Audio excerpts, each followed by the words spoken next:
Okay, welcome everyone. I'm Dr. Vanessa and I'm here with Ariana. Thank you for gracing us with your presence and your expertise. Thank you for joining us today. And before I introduce Ariana, I'd like to give a brief introduction. Who am I? I'm a radiologist and I did my residency in Medical City in Pasig, the old Medical City. And after residency, I did my fellowship here in Perth. And I've been here in Perth since 2005. So after my 4 years of radiology training, coming here to Perth, I retrained for additional 6 years before I became a qualified radiologist. So I give you an introduction about Ariana. We're thrilled to have you to join us today, Ariana, as we embark on an inspiring journey. Your experiences and insights and valuable knowledge that you will share will undoubtedly shed light on the path of Filipino doctors. Whether you're just starting to explore this pathway or you're well into your own journey, this session hopefully will shed some light, guidance, motivation, inspiration, and a glimpse of the exciting opportunities that awaits for you here in Australia. So feel free to engage, ask questions, connect with fellow participants in the chat. We're here to support each other and learn together. And remember, your presence here today is a testament to your dedication and aspirations. Let's make the most of this session and take another step forward towards our dreams of practicing medicine in Australia. Thank you for being part of this community. Okay, Dr. Ariana. Okay, thanks, Dr. Vanessa, for that intro. So, hey, everyone. Welcome again, and thank you for joining us today. I think somebody's mic is not muted in the audience, so whoever that is, can we please mute? My name's Ariana, so I've been invited by Dr. Vanessa, who organized this talk for you guys, to talk to you about the standard pathway to becoming a doctor in Australia. And I'm actually really excited to give this talk. The reason being is this time last year, I was in a similar position to you guys in the audience. I was amidst this overwhelming process. I was lost, I was scared, stressed. Sometimes I even felt hopeless, you can name it all. But I had met several people who I'm so grateful for, who guided me along the way. I started out this journey knowing only a handful of people who have gone through a similar process, and we weren't close. So I was shy, and I felt like I was annoying them anytime I had a question, and I didn't even know what question to ask. Is my audio okay? No daw. Low daw yung audio mo. Is it okay for everyone else, or is it just to Nikki? I'll try to speak a bit louder. Sorry, I've got a bit of a sore throat. So yeah, I didn't know what questions to ask, but I'm here in front of you today, and I'm living my best life, in part thanks to the kindness and guidance of those people who took the time to reply to my messages. They gave me phone calls, they even met up with me, and in Dr. Vanessa's case, she let me observe in her clinic. And I am where I am because of those people's kindness and guidance. So I told myself that one day I'm going to pay it forward. And today's one of those days. So with that said, the goal of this talk is that everyone watching today will be able to take something away from this talk, whether that something is clarity, guidance, hope, inspiration, whatever you want to take home from it. I just want you to say to yourself that that wasn't a waste of time and I was able to take something away from that. So let's get started right away so that we finish on time. If you guys can, I'd like you to you can turn your camera on so it doesn't feel like I'm talking to the void, just so it feels a bit more personal. And feel free to chime in anytime you feel like it. So this talk is divided into 4 parts. First, we'll talk about how to get through the pathway. I won't be saying step by step what to do because you can find that online. I'll just give you tips and tricks that you won't find online.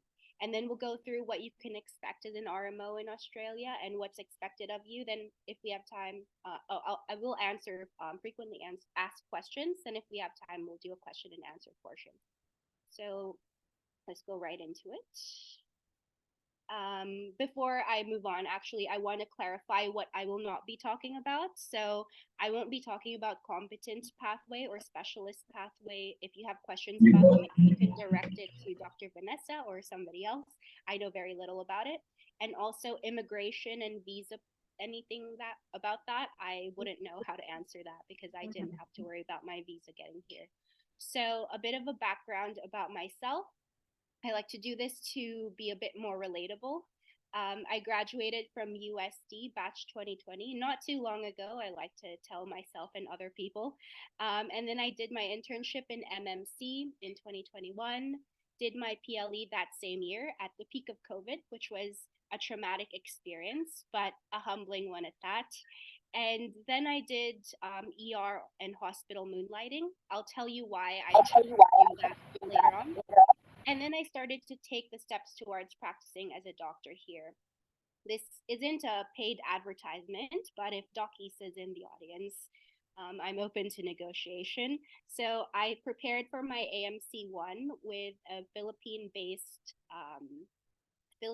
review center called AMX. They were really supportive. They taught me for AMC MCQ. And then after I had passed, I became a tutor for AMX. So you may have seen my lectures then, or if you're going to join, you might see some of my lectures. And then for AMC2, I joined Alan Roberts, which is a Melbourne-based review center. There are several ones. I just chose to go with that one. And when I did the 8-week course, I volunteered to be the group leader for several reasons. One is I'm innately Bibo like that. Two is I wanted to make an impression. And then three, I wanted to be known to the center so that it would be easier for me to gain Australian references because that becomes really important when you're putting your CV together and applying for jobs.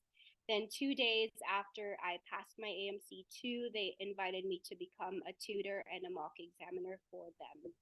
Now I'm working as an RMO here in Perth. And in my hospital, I'm also a junior doctor mentor for international graduates. And I'm an incoming service registrar for the Department of General Surgery this coming October. So next is my timeline. So I want to show you guys this because it's not a process that you can get instantly. It really takes time. And it has to be something that you want 110% and commit to because it's expensive and it is hard. So I decided I wanted to pursue a medical career in Australia towards the end of my medical school.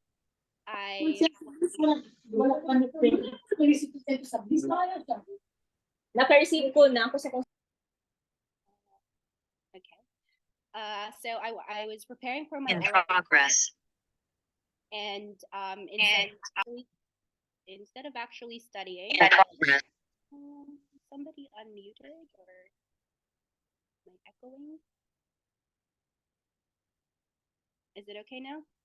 Okay, so I was preparing for my oral revalida, and instead of actually studying for it, I did what everyone else does. I was Googling ways to better myself, and in that process, I went down a rabbit hole and found my way looking at ways to become a doctor in Australia. And then that idea was solidified in internship, and I was exposed to a healthcare system that I was not satisfied with, and I was unsatisfied with the Philippine government in general, but no offense to anyone.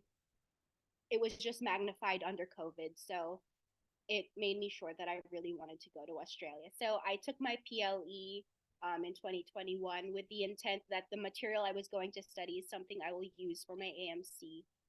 I took my AMC1 March 11, 2022. I remember the address. It was 10 Bridge Street, New South Wales.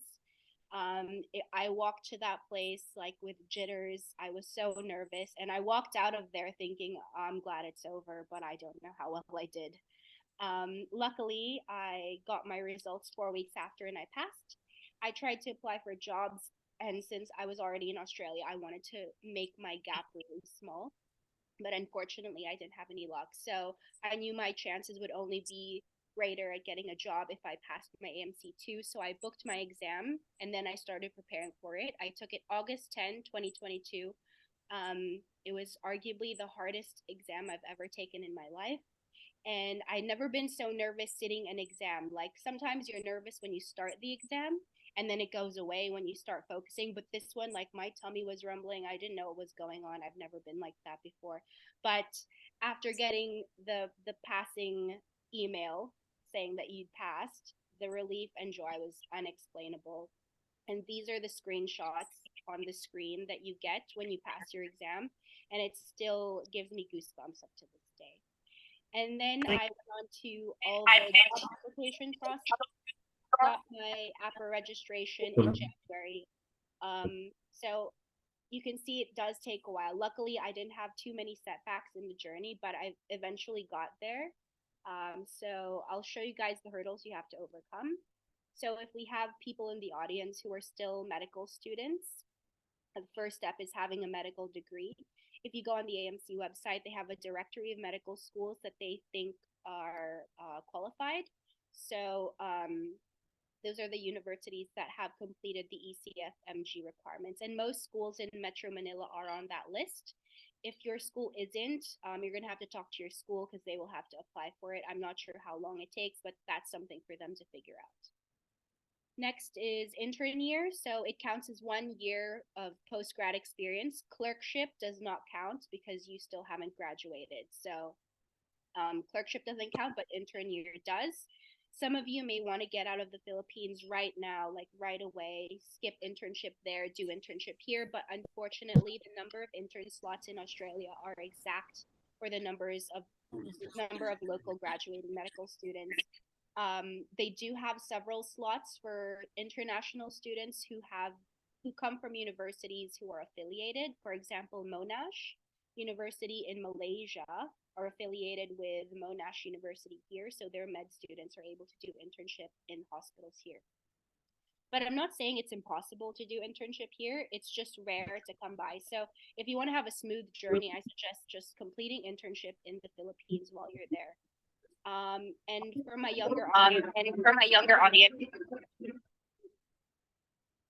think it's Nestor Camarinta who's echoing.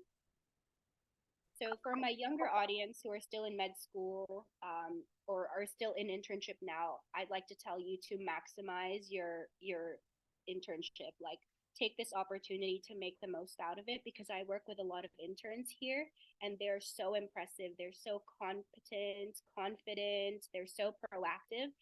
And what I found is when I did internship in the Philippines, I found it really easy to become a passive learner. Let the residents just tell me what to do. It's long hours, so I just didn't want to make myself tired. I'm just trying to get through the day and I want to focus on the PLE, but take this opportunity to become active learners. Like ask questions, put yourself out there, know the reason you're doing the things that they're asking you to do.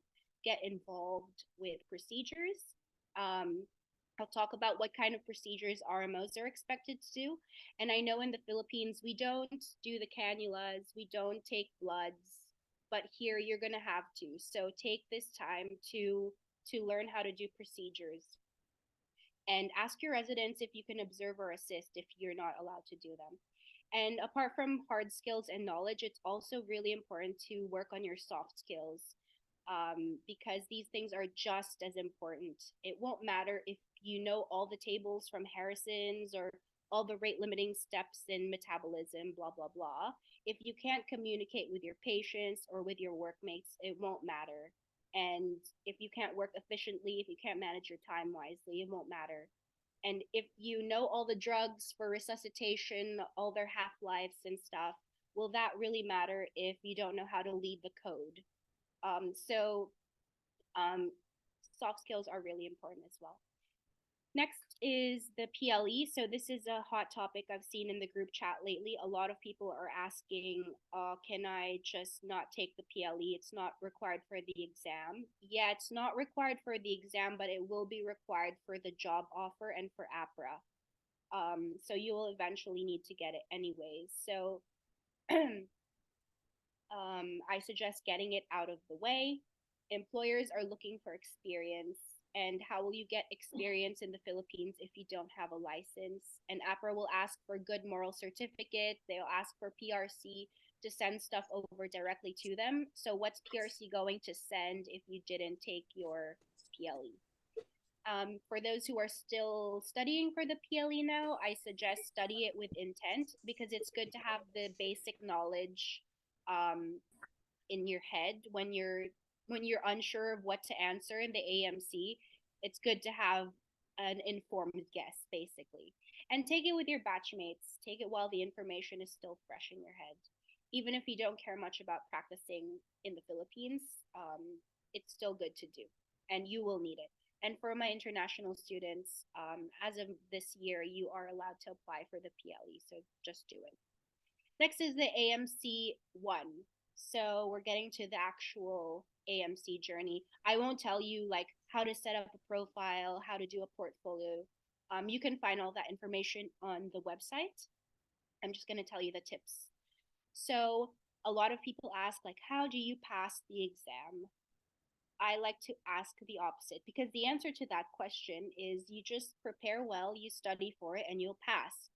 But I like to ask, how do people fail the exam, or why do people fail, so that I can use those things and avoid it. So one reason people fail or cannot pass the exam is because they don't have an exam date.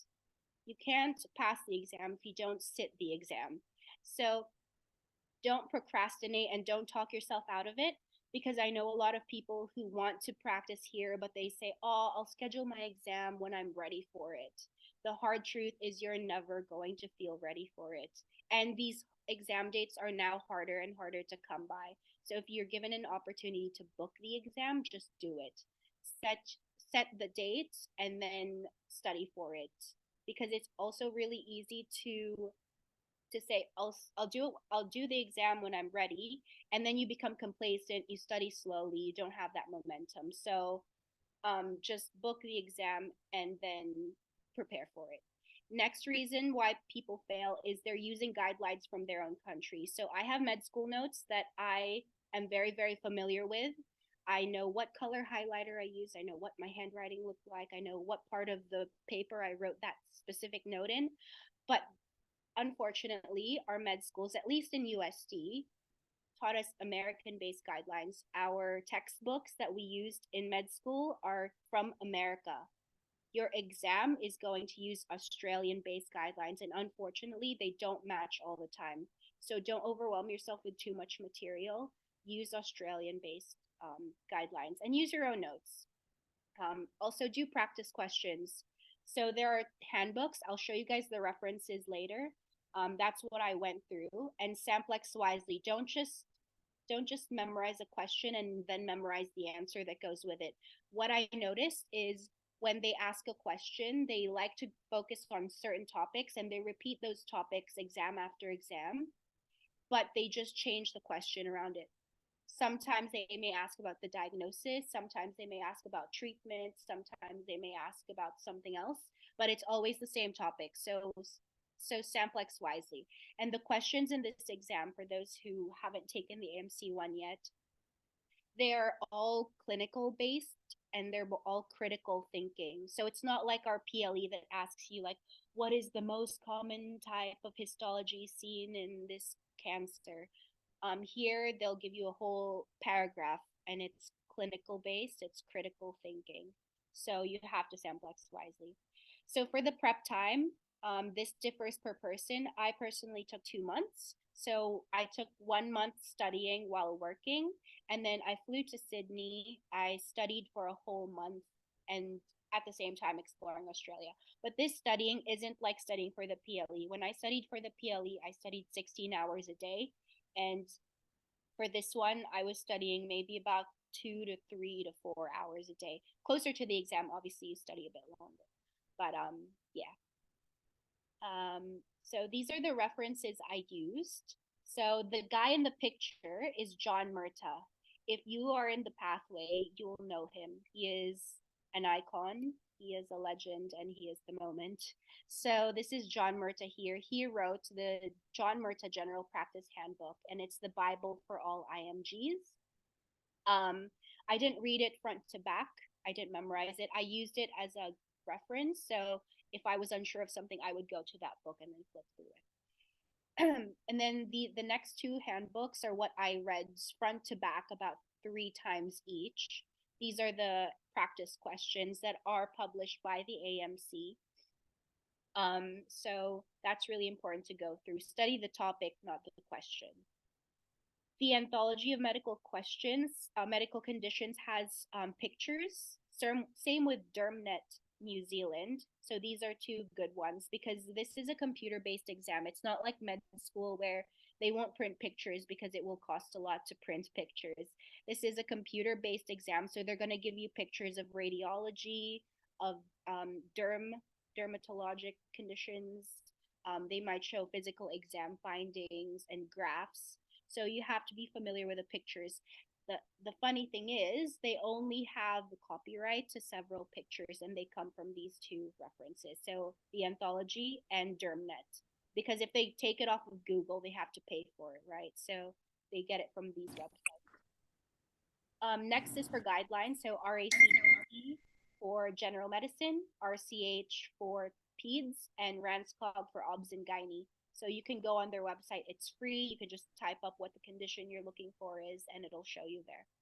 Then if you join a review center, obviously you can use their notes. Q banks, I don't have much to say about them. I think they're good, but I didn't use them personally because I didn't have enough time to go through all the material because I only had 2 months prep. Next is the AMC2. So this is the hardest exam ever. Again, the first tip I would say is to book the exam because you've got people from all over the world trying to book the exam. They only take in 20 people per day because there's only 20 stations.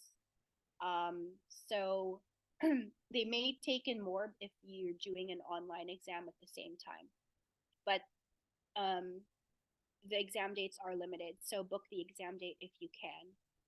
Next is the review center. So with the AMC1, you can get away with not going with the review center, but for this one, I suggest you do because this is something you have to practice with an actual person, and I'll talk about study partners later on.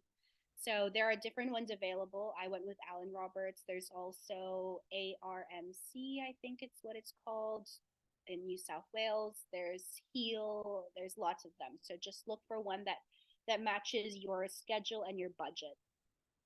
Do recalls. So recalls can be found in Facebook groups, in WhatsApp groups, in Viber groups. These are cases that people post that they've encountered during their exam. It's important to look at the trend of the recalls because they tend to repeat them throughout the year. So you could get an idea of what shows up this year. Then make your own notes. So there are several notes available that are going around that people have made. So their own scripts for the AMC2. I suggest making your own because it's easier to remember things that you wrote yourself rather than trying to memorize how another person speaks. Memorize how you speak. Another tip that I like to emphasize, because I teach AMC2 clinicals for Alan Roberts, is use short and concise words. So this exam, for those who don't know, it's an 8-minute station. So you have 8 minutes to say everything you need to say and tick all the boxes that they're looking for. So if you use long and fancy words, they don't care about that. They're just trying to tick off the boxes that they're looking for. So if you compare like, hello, good afternoon, my name is Ariana. That's like, what, 14 syllables. You could have just said, hi, my name's Ariana. Those extra seconds can make a difference towards the end. Next is doing drills. So my study partner and I used to do drills. as a warm up. So we'd spend about 5 to 10 minutes per study session in the beginning to get our brain going. Apart from it being an exam where you have to speak quickly, you also have to think very snappy. So your brain has to be quite conditioned. We'll do for Benjamin Sebastian. So you have to be quick, and to do that you do drills. So for example, you'd give a scenario and a chief complaint, and then I'll give you 30 seconds or 1 minute to give me all the differentials that you've got. And then practice with a few study partners. Study partners will make you or break you, and they're very critical in your preparation, because this person will either pull you forward or pull you back. But don't be afraid to have practice partners who are of different levels. So if you're scared to study with someone who's way more advanced than you or way less advanced than you, you can look at the upside to studying with them. If somebody's more advanced than you, you'll learn from them. If somebody's less advanced than you will teach them and you will solidify the information that you know. So don't be afraid to practice with a few, but have one that's your main one, and make sure that you're on the same vibes. So study partners are really important. Another thing is you're gonna make scripts for this exam, and your script won't always be followed. So you might think, oh, the role player is going to say this, and I'm gonna say this back. If the role player says something else, then you're totally lost. So you need to be able to practice with people who will throw you off intentionally, so you know how to react. It's like preparing for a sport. Next is online versus face to face. There's pros and cons to each one. One is not easier than the other, and I think they're phasing out the online exams because COVID basically is non-existent here now. So yeah, they're getting rid of the online ones, so you might have to do face to face. The only thing I'll say about online is if you're not very good with your words, I suggest going face to face, because there will be physical exam stations, and rather than, for example, eliciting McBurney's point tenderness, you're going to have to say in an online exam, I will put my hand 2/3 between the anterior superior iliac spine and the umbilicus and look for tenderness, rather than just pressing the tummy. So you have to give anatomical landmarks, and you have to do that quite quickly and quite smoothly. Another last bit of tip is confidence is key. So you basically have to fake it till you make it, and I'm not kidding. Your role player won't know if you don't know what you're talking about. If you speak like you know what you're talking about, they're not doctors; they're actors. Another thing is, even if you know what you're talking about, but you seem unconfident or you seem unsure, then they could still fail you even if you know what you're talking about. So confidence is really important in this exam. So we're going to do one of those drills now. We're going to use the chat box. So you guys can put in the chat box or unmute. We're going to do a drill. So I'm going to give you guys a chief complaint, and I'd like you to give me your differentials really, really quickly. So you have a 20-year-old female presenting with palpitations. So what would your differentials be? Unmute or put it in the chat box. Hyperthyroidism. Yeah. Next. This has to be snappy. Any other ideas? How many participants do we have? We have a few. We're not getting any answers. Arrhythmia, SVT, anxiety, yup. Anything else? SVT, yup. Think outside of cardiology. What else could cause palpitations? Okay, so I'll give you guys an answer. So there's a thing we call TIHA ppm. So you can think of thyroid infections can also cause palpitations. Hypovolemia or hypoglycemia can cause palpitations. Arrhythmias, which is what a lot of you said, SVT. So think outside of cardiology. Also psychogenic. So mental health is a big thing here. It's something that is overlooked in the Philippines or underdiagnosed. Here, it's a really big thing. You don't know how many patients I see in the ED coming in because they bought a new Apple Watch and they've noticed that their heart rate is 135 beats per minute. And you've done all the bloods, you've done all the scans. I'm like, what the heck is wrong with you? And they're like, oh, I'm really stressed at work. I'm like, okay. So don't forget mental health. Also, pheochromocytoma, potassium can cause rhythm problems, and menopause as well. So let's do another one. So remember to think outside of the box. So next is you've got a 60-year-old female with back pain. So what are your differentials for back pain in a 60-year-old female? Anyone? Gotta be quick. UTI, lumbar spondylosis, yup. Aortic dissection, yup. Functional, yeah, or mechanical back pain, lumbar herniation, fibromyalgia. Good, good, good. Anything else? Ovarian new growth, yup. UTI, infection, yep. So apart from the things that can actually go wrong with the back and spine, also don't forget mets and malignancies. So that can also cause back pain, infections, trauma, muscular. And then outside of the back, you've got the abdominal issues that can cause back pain. Like if you've got a PID and abscess, you can think about the nephro system. And then psychogenic back pain, you get that a lot as well. Drug seeking. So let's do a different one. So thanks you guys for answering. Let's do a different one. I'm going to give you guys a diagnosis and tell me how you're going to explain this to a patient really quick and really simple. So you're speaking to a patient. You're trying to explain to a mom what pyloric stenosis is. So how do you explain that in layman's term, really simply put? Because you're going to have to do that in this exam. You're going to have to speak to a role player who doesn't have any medical background and explain something to them very quickly in a short amount of time. Because it's really easy for us to say, oh, pyloric stenosis, I know what that is, or acne, I know what that is, hypertension, I know what that is, but they don't. So you're going to have to explain it to them really simply. So how would you guys explain pyloric stenosis? Anybody? You can unmute. That's easier.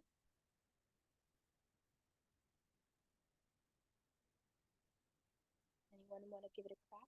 So just letting you guys know, if you want to practice in Australia, you're going to have to be more Western. You cannot be shy. You can't be afraid to speak up because you will get overpowered and you will be overlooked.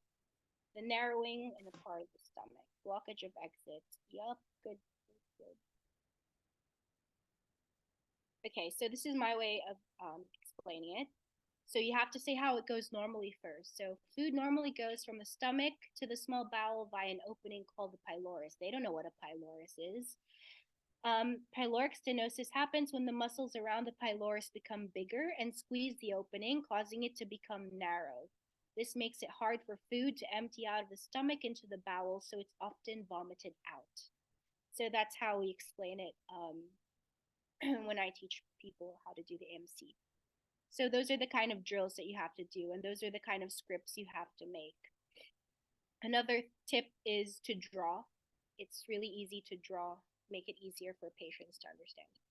So for the AMC2, thank you guys for participating. For the AMC2, these are the references I use. So the clinical's handbook is something you have to read. They get a lot of cases from there. Review center notes is also dependent on which review center you go through. Recalls that I've talked about, you can find those in Facebook groups and in WhatsApp. Then, guidelines. So for Gen Med, RACGP, for Peds, RCH, RANSCOG for OBS and Gynae.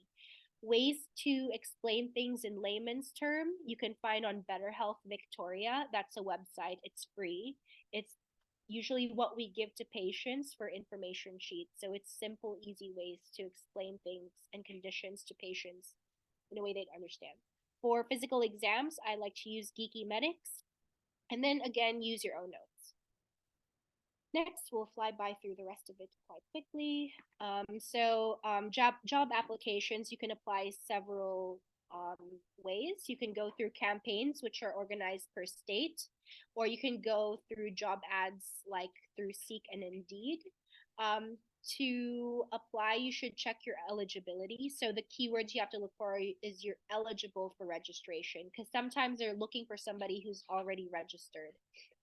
And then also apply anywhere and everywhere. It's really easy for us to want to apply to the nice places, but more than likely the local grads are also wanting to apply to those nice places. So you have to apply anywhere and everywhere, and then you collect and select. So you get the job offers that you can, and then choose what works best for you.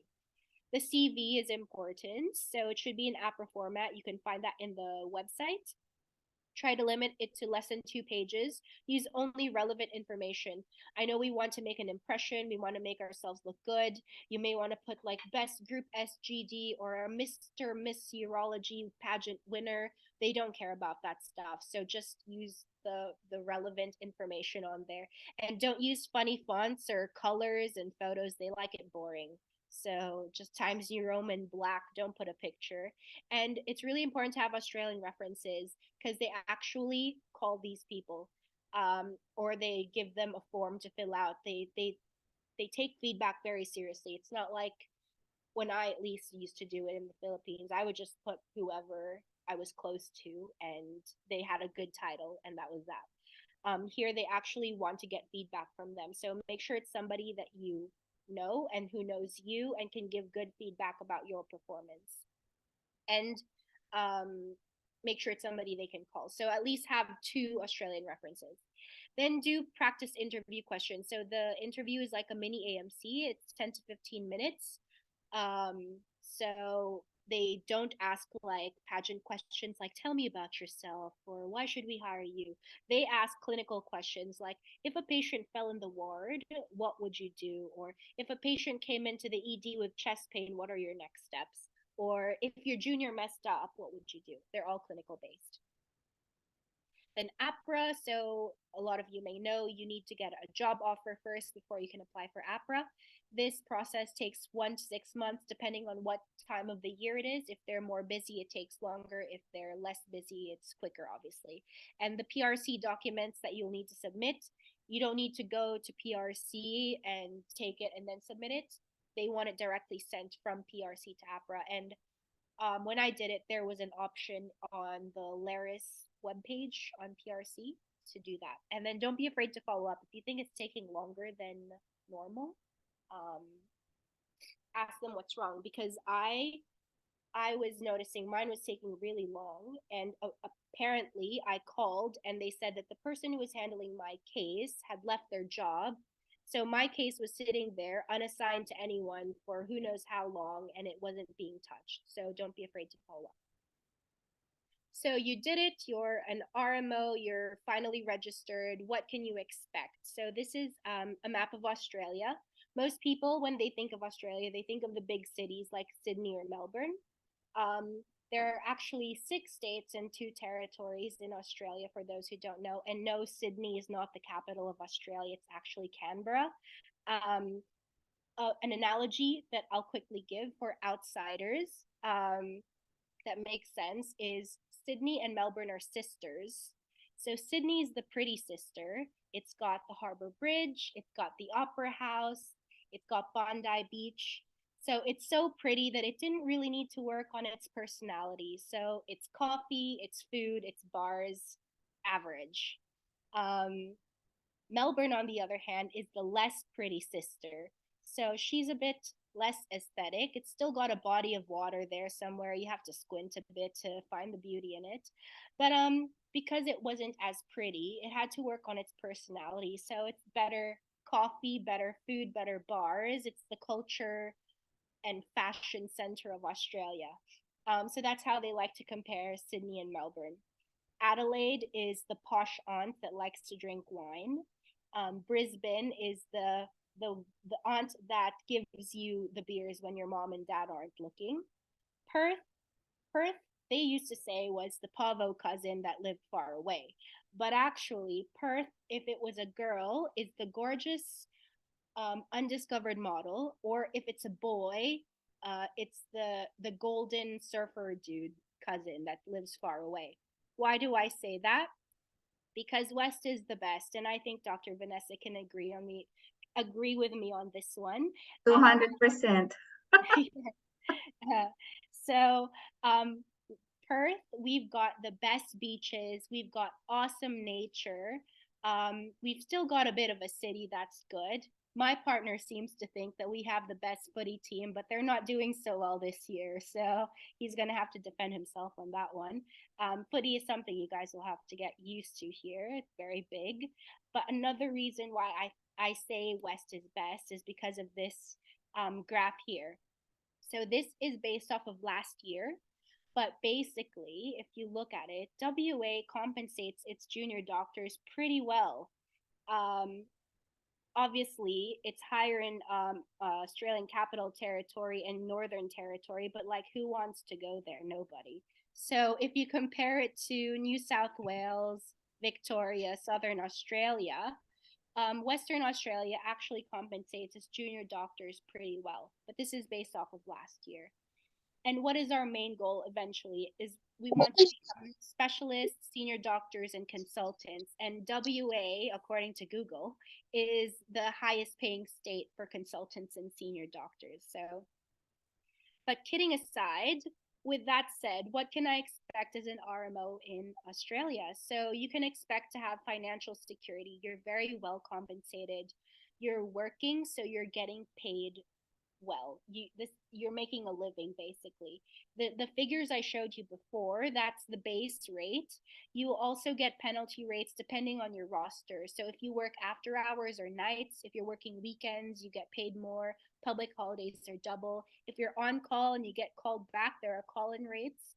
And if you work overtime, you get paid for every minute that you work over your rostered hours. So even if you work only 15 minutes more than your shift, you get paid overtime for that, and they don't ask questions. They also have professional expenses allowance. So if you need to take an exam or if you need to go to a conference, they may even offer to pay for your flights there or your accommodation. They'll pay you for taking that time off. You also get superannuation, which is a government setup.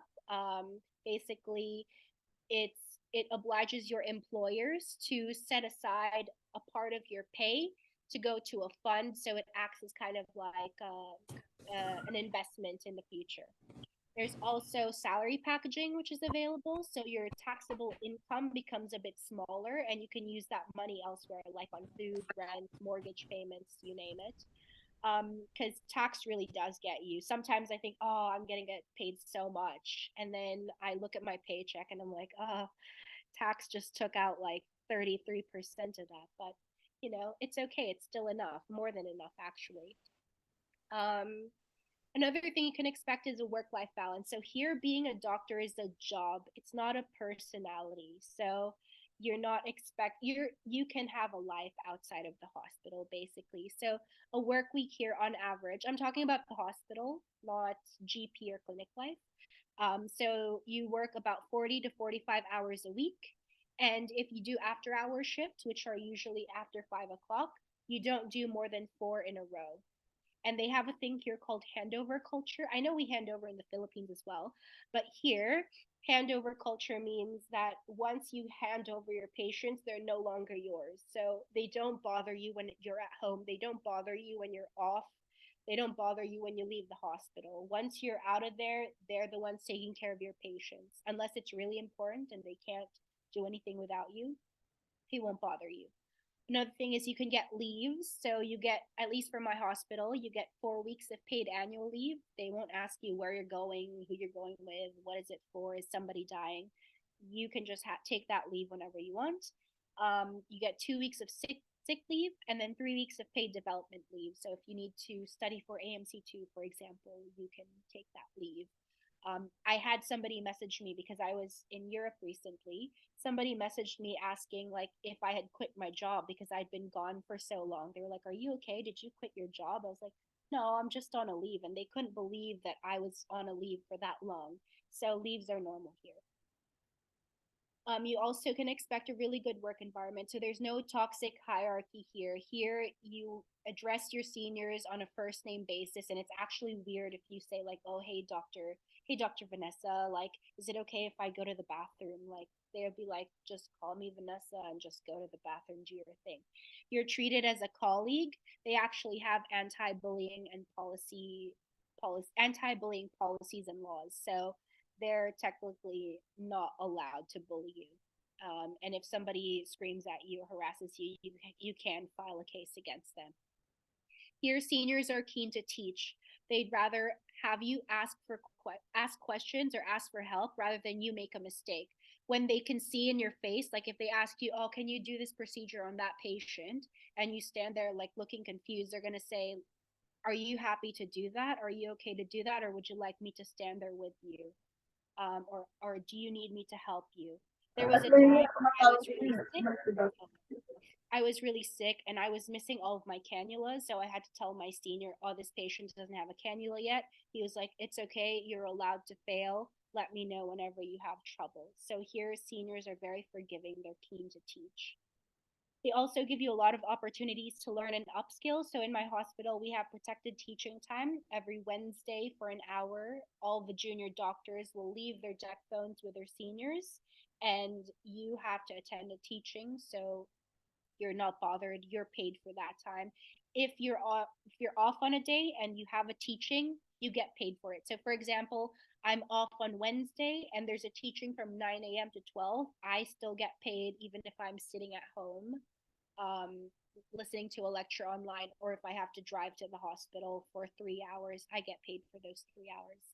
And you also get paid development leaves, which I've talked about. So next is what is expected of me in return for all those benefits. What do they want from me? So as an RMO, if you're working in the ward, you do ward rounds with a team early in the morning. So that usually consists of you, so as the RMO, a registrar, and a consultant. So you round your on your patients, you check results. So usually we work with a wow or work on wheels. It's a computer that you push around, so you have all the results of the lab results, all the scans, etc. All the notes are on there, and you do the documentation and you action those results. Sometimes, for example, oh, this patient's potassium is 6. What are you going to do? You need to tell the nurse to get an ECG. You need to pull bloods. You need to give calcium gluconate. You need to give insulin or salbutamol, whatever you want to do. At the same time, you will have to do ward jobs. So that includes patient reviews. If a nurse calls you and says this patient is complaining of chest pain, you need to review them now. You need to go do that. You'll need to chart medications, order investigations. Like I said, here you will be the ones taking blood and you will be the one inserting the cannula, not the nurses. I remember my first week, there was a Filipino nurse who approached me. She was like, patient in bed 2 needs a cannula. I was like, okay. And then I thought she was going to go do it. She was just letting me know. She was expecting me to do it. So you guys have to know how to take bloods and insert cannulas. And the cannulas here are weird. I'll have to show you guys sometime, but they're not the butterflies. They're straight and they're flimsy. So you're gonna have to learn how to do that. Another thing you're gonna have to do is make referrals. So if you're gonna call specialists, allied health like physio and OT, which we weren't used to in the Philippines, that's your job as well. And communicating with family, with their GP, with their nursing home, or sometimes if they don't have family, they may have a guardian assigned to them. You're going to have to do that as well.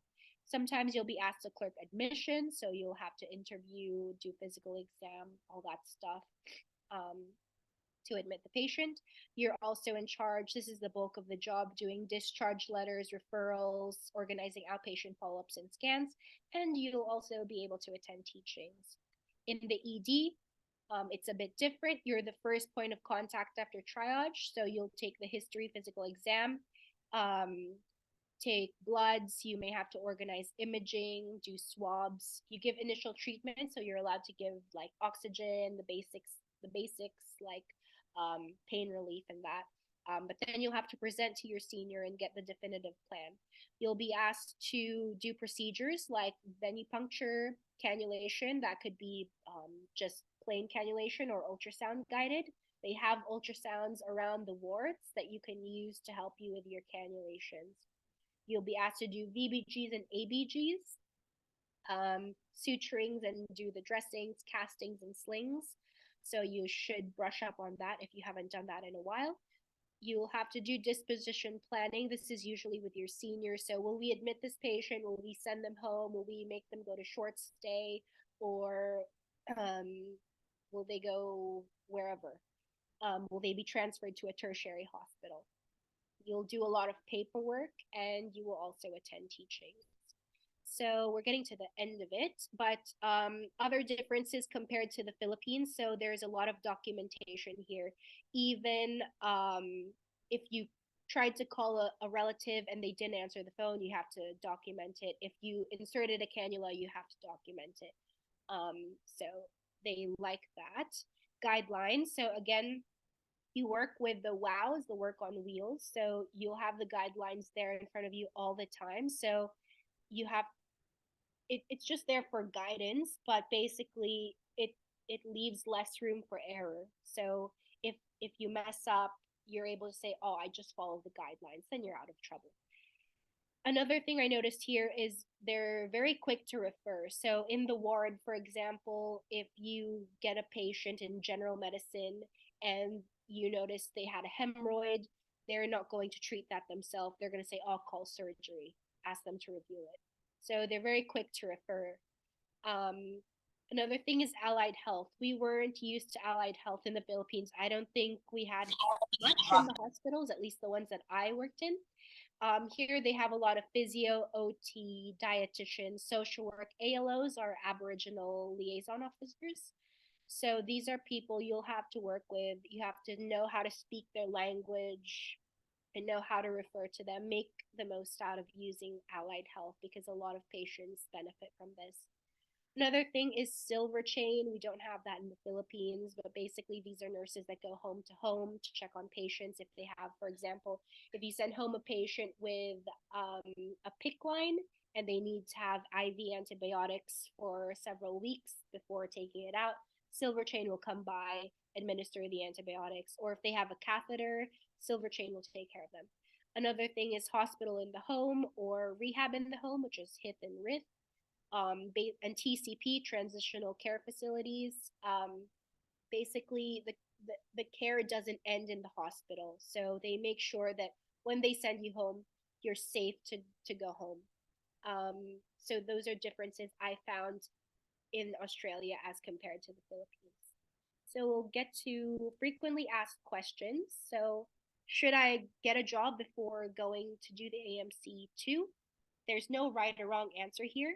I think if you're already in Australia and you're concerned about making your gap big, sure, get the job. If you're able to get a job offer, go for it. But personally, I like to tell people to take the AMC 2 before taking a job because it gets very difficult to study for the AMC 2 if you have a job. I've tutored people who are working while studying for the AMC 2 and they found it really difficult to juggle because AMC 2 takes it out of you. It's really different. So I suggest AMC 2 before a job. Next is residency in the Philippines before taking the AMC.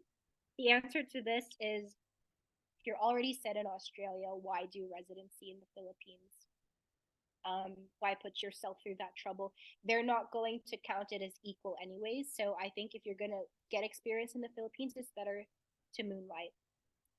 Let me just drink water because my throat. Okay. Minimum years of experience, I would say a little over a year. So internship already counts. I did a year and 4 months, and that was enough. So a year and a bit is enough.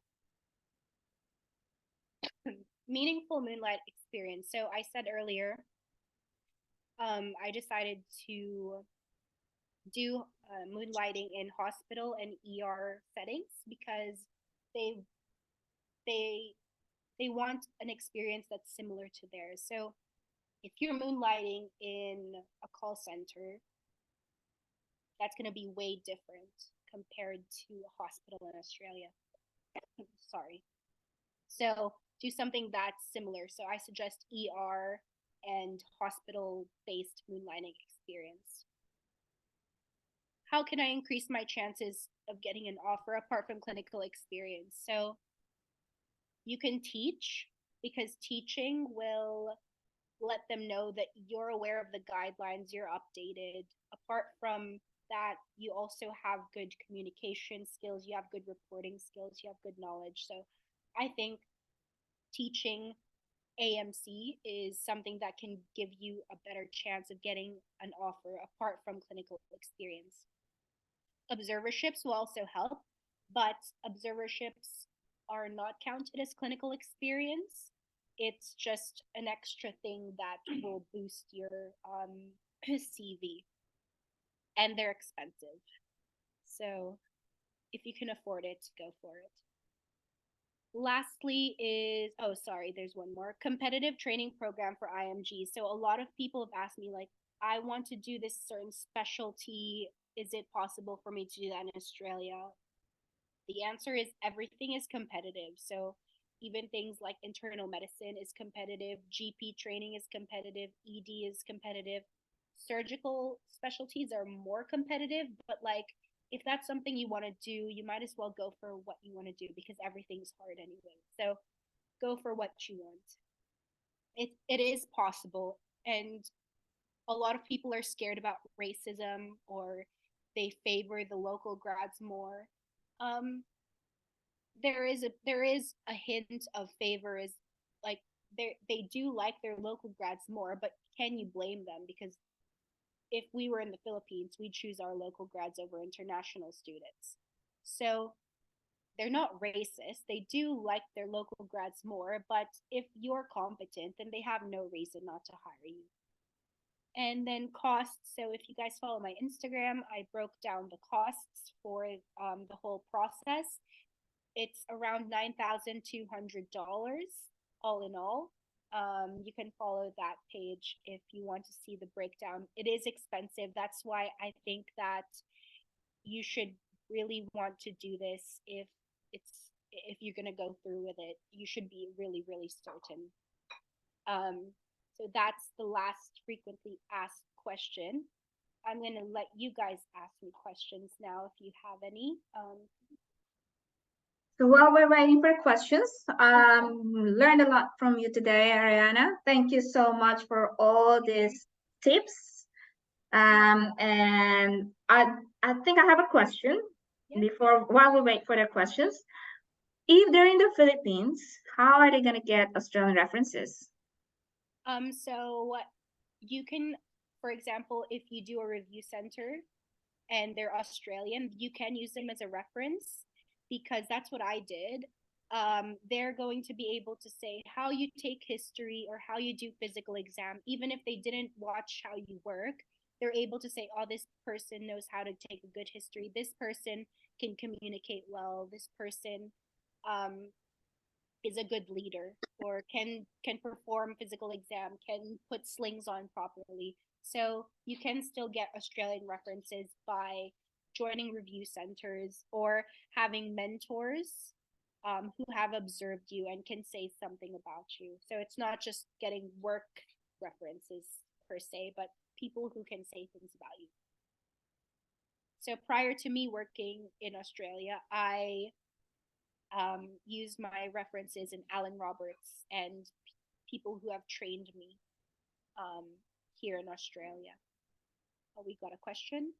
Does internship from schools like PGH count towards post-grad experience, and students from those schools do not graduate until they finish their internship?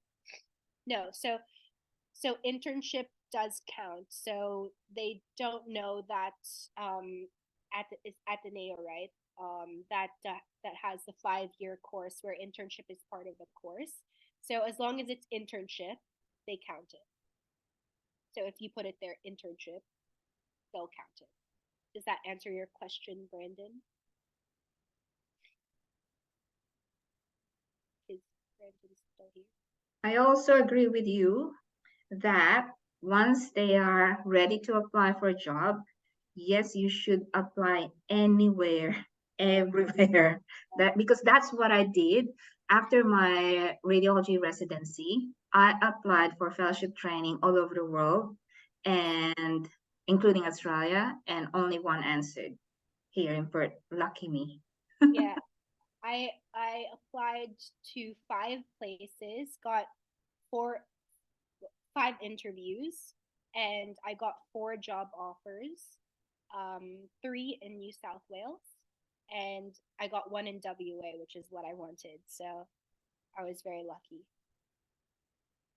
Um, from There's Carmela, we have a there's a question. question after you. You go first.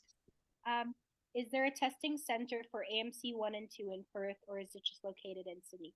So, AMC 1, there are several testing centers all over the world. There's one in Makati. If you don't want to fly to Australia, there's one in Makati. AMC 2 is only done in Melbourne. So, if you're going to take the AMC 2 face to face, you have to fly to Melbourne to do it. There's no other place in the world to do it. AMC 1, you can take anywhere in the world. They have testing centers all over the place. Does that answer you, Carmela? You guys can unmute if it's easier. There's a question from June. Yep. He recently passed AMC 1, applying everywhere for 3 months na. Haven't been able to land a job offer. She is a GP in the Philippines since 2021. She worked in ER for a year and company doctor for 2 years. Since I heard they prefer hiring MDs who are based there now. I was thinking of enrolling my husband's school in Australia just so we can both be there now physically. My question is that a good plan? Will it be easier for me to look for observership when I am physically there already? So the answer to that is first, observership doesn't count as experience. So there's no point in doing that unless it's just something you want to do to add to your CV or to pass time or just as a learning experience. Second is if you're if you think that you can get a job within less than 2 years, then sure, go for it because you're taking the risk of making your gap bigger. So if you stay in the Philippines, your gap is small because you're continuously practicing. But if you come to Australia, you're not working as a doctor and you're preparing for your AMC 2, you're not working as a doctor at that time. So your gap gets bigger and bigger. So if you think that you can close that gap within less than 2 years, which is what they consider as significant, then sure, come to Australia. Does that answer it? There's another question. Yes, Dow. Okay. Thank you. Is it okay to do residency while reviewing for AMC 1, or should I focus on one thing? Thank you. Residency in the Philippines, from what my friends tell me, is very, very difficult and stressful to do anything. They barely sleep or eat. It will depend on the hospital that you're doing residency in. I think if you want to do residency and study for it, fine. If that's something you really want to do, but closer to the exam, I think it's best to just focus on studying for it. And if your reason for doing residency is to gain experience, I think it's better to do moonlighting rather than residency because they won't count it as equal. So, um, Like what you said, no? Moonlight sa ED, sa emergency. I think that's the best bet. If you're doing residency and you're not planning on finishing it, I say quit now. just just do ED moonlighting where you have more flexible hours to study. That's my answer to that. I've got another question from Kat, who we met with at City Beach. Um, if if there's a required 1 year rotation after AMC2 to being eligible for full registration. Yeah, so to get full general registration, you have to do 47 weeks of rotation. So 10 of those weeks has to be internal medicine, 10 has to be surgery, and 8 has to be ED, including leave relief. And then the rest of the 47, you can choose whatever you want to do. But you have to do 47 complete supervised weeks. With every 3 months, you have to submit a work performance report from your employer to get the general registration at the end of the year for full general registration. Okay, how much weight do grades in med school carry in passing the AMC and applying for jobs? So, good question. So, personally, I like to think I wasn't a dumb student, but I wasn't the best either. Like, I had my moments where I was doing pretty well, but I wasn't at the top of my batch. So, I think they're not going to look at your grades. They're not going to ask for a transcript. They just want that diploma. So, grades don't matter in doing the AMC and applying for jobs. What does matter, if you're scared of your grades, is having the soft skills and having the hard skills. So grades they don't care about, but if you're able to do the job and you're able to to manage your time, to communicate, then that's fine. They won't care about that. They don't look at transcripts. You don't need to write your grades or your ranking, your batch ranking on your CV. That's irrelevant. Why'd you take the AMC1 in Australia instead of the PH? So I had to do my PLE in November. I wanted to do it earlier. Unfortunately, it got pushed back and back and back because of the pandemic. And I think that they cut off the AMC by November. They don't do it in December because of the holidays. And then they started up again February to March. And the earliest I could get in the Philippines was of April the next year. So I was just like, I'm just going to fly to Sydney and do it there. That's why I took it in Australia. There's no preference. It's not easier to do it here. It doesn't count against you or for you if you take it in Australia or not. It was just the closer exam date was in Sydney, so that's why I took it there. So we're just gonna answer 3 more questions. So do you have more questions there? I've got 1, 2, 3. So we'll cut off the questions now to your questions and my questions because we have to also have a life. Yeah. Magpa-plancha pa ako. Okay? At saka magdi-dinner pa. So you answer all your questions and then I'll ask these 3 more questions and then we'll end the webinar or the Zoom, and then don't worry, I'll do another one. Don't worry, I'll try to endeavor a monthly, if not every 2 weeks na ganito. Just keep in touch with me sa Facebook or sa newsletter, whatever. Yeah. So go ahead, Ariana. Do your 3 questions. Okay. 3 months in, I resigned from residency due to mental health. I wanted to pursue an Australian dream. Will this count as experience? Will there be issues regarding quitting? So they will count the months of experience that you've had. That will be counted as experience. They may ask you why you quit your last job, but they won't judge you for saying, I wanted to take a mental health break, because here, mental health is very important. If you are burnt out, they will say, go sit in the tea room, take a 10-minute break, and come back when you feel better. So don't be ashamed of saying, I took a mental health break, because here they value that. Like, I was the other day, I was really tired. I looked like I was going to vomit. I was snotty and I had a cough. They were like, Ariana, you go home. You take the time. So don't be ashamed to say I took a mental health break. They won't take it against you. Next one is, I just passed AMC1, currently sending applications, no luck. My CV has 6 to 8 pages. That's probably why. Do you think I should cut it down to 2? Yes. So they won't look past the second page. If they see a thick CV, they're just going to look at the front and then set it aside. So cut it down to less than 2. Only put the relevant ones. Don't put high school, start from med school. Med school, internship, then your experience. Do we need a PR for us to be able to apply in specialty training? There are some specialties that require specialty training, like surgery. I think the surgical ones. I'm not sure about the others, like radiology. Maybe Dr. Vanessa knows.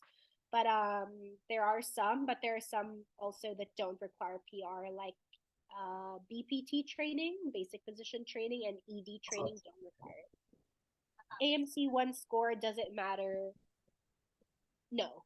For registration, your AMC 1 score doesn't matter. Look, I didn't do a great job. I passed, but um, I didn't get the highest score of the batch. They just want the AMC certificate. So no, the score doesn't matter. Your employer might look at it, but for registration, no. Those are my questions. So will volunteer work as a physician during the COVID vaccination count as years of experience? No. So volunteer work is a separate category as to work experience. So they want to be able to talk to your employer basically. So if there's nobody who's going to answer for you, then no, volunteer work doesn't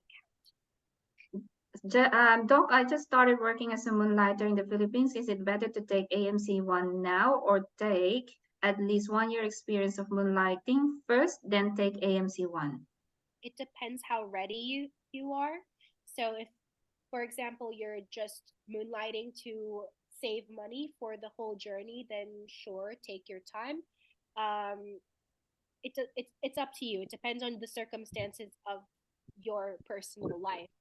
I started my studying for the AMC 1 about 2 months after moonlighting. So your years of moonlighting experience, you can continue that even when you're preparing for AMC 2. So I think if you're able to do the AMC 1 now while the information is still fresh, because I'm assuming you just started moonlighting because you just took your PLE. So that information will still be fresh in your head. I suggest taking the exam closer to that.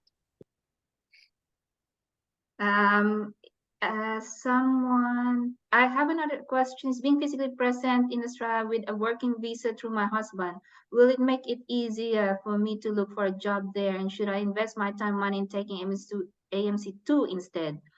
As for someone who is based in the Philippines. Again, like to a similar previous question, if you come to Australia, you're taking the risk of making that gap bigger. Having a PR does help, and being physically here does help, but they also don't want you to have a big clinical gap.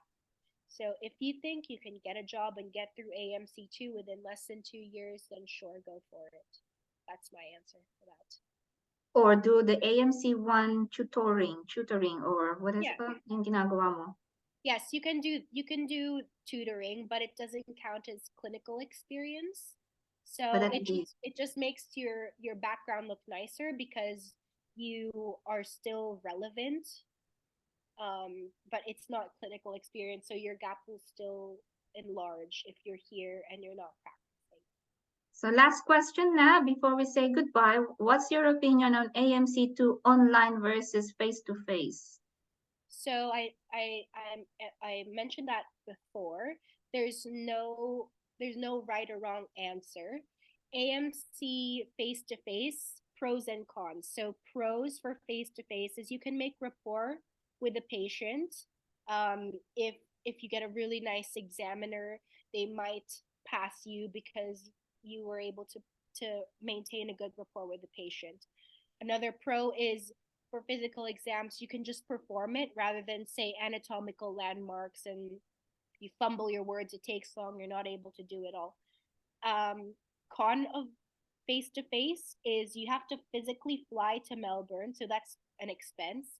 You have to book accommodation, another expense, and then pocket money for staying in Melbourne. So it's more expensive. For online, you are able to take it at home. That's the pro.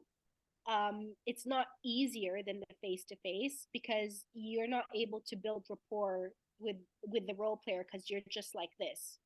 Another con to it is you have to speak faster and you have to memorize anatomical landmarks for physical exam stations. Another con is if you don't have reliable internet or if you get a technical difficulty, like they're not going to refund you. So if you're scared about your internet or if you're scared about people in the background, because if they see somebody walking in the background, you're done. You're eliminated from the game. So you Yeah. you won't be refunded if you get a Natatapusin ko lang tong Zoom meeting namin. Ha? technical. So there are pros and cons. You just have to weigh them. I did online. I did my exam from Perth. So I had to do all the physical exam findings, saying anatomical landmarks. Face to face isn't much easier or harder. So I think they're the same. Okay. Thank you so much, Ariana. There are lots of golden nuggets from being proactive, from your tips on soft skills, and lots of tips about AMC 1 and 2, being confident during the exams. Thank you for your sample questions and drills. And what does it look like to become an RMO here in Australia? Thank you so much. And yes, I agree with you. There's no toxic hierarchy here. All the consultants, they're very lovely. They're very helpful. They're very supportive. And they love to teach you. So don't worry. We are here to inspire you for your Australian dream to become a qualified doctor here. So dream big, everyone. It is achievable. It will be hard. We've gone through a lot of challenges, but having gone through internship in the Philippines, any hardships or challenges that you will encounter during your journey towards your Australian dream is nothing compared to your clerkship. And if you already undergone or finished residency, even more. Kudos sa inyong lahat. Lalo na kung nag-work kayo during the pandemic. Again, that's nothing compared to what you will encounter here in Australia. So yes, I hope you all got inspired and please do keep in touch. I'll be doing more of this. I've got a lot of videos already uploaded on my YouTube channel as well. So thank you, everyone, and have a good night. Thank you so much, Ariana, for your time, and really appreciate it. Yeah, I also want to plug in before people leave. Once my schedule is more cleared up, I'm going to be offering small group or one-on-one tutoring for AMC 1 or 2 if anyone is interested. And I also can do mock exams with you guys and give you feedback. I can do interview coaching, and once I figure out how to do all the printing and formatting and stuff, I may even offer to sell my notes. So that's something to watch out for in the future. Amazing. You're so amazing. Thank you so much for your generosity. That's all right. I hope people learned something today. I hope that it wasn't a waste of time. Do you have any comments, Joanne or Camille? Would you like to say something? We would just like to say thank you, Dr. Ariana, for your time, and Dr. Vanessa for organizing this one. So, actually, I'm on behalf of my husband, who is more onto this pathway, and I'm here to support, and I will just share it to him the information that I have learned from our discussion tonight. That's very good. I haven't uploaded our video as well, Joanne, about radiology specialist pathway. So I will be uploading that soon. So just be sure to follow me. Anyone else who wants to comment? Otherwise, we'll say goodbye. We're hungry. I'll be uploading this recording on my Facebook group. So thank you so much, everyone. Have a lovely Sunday night. And thank you, everyone. Bye. Thank you, doctors. God bless. God bless, everyone. Happy Sunday. Bye. Bye.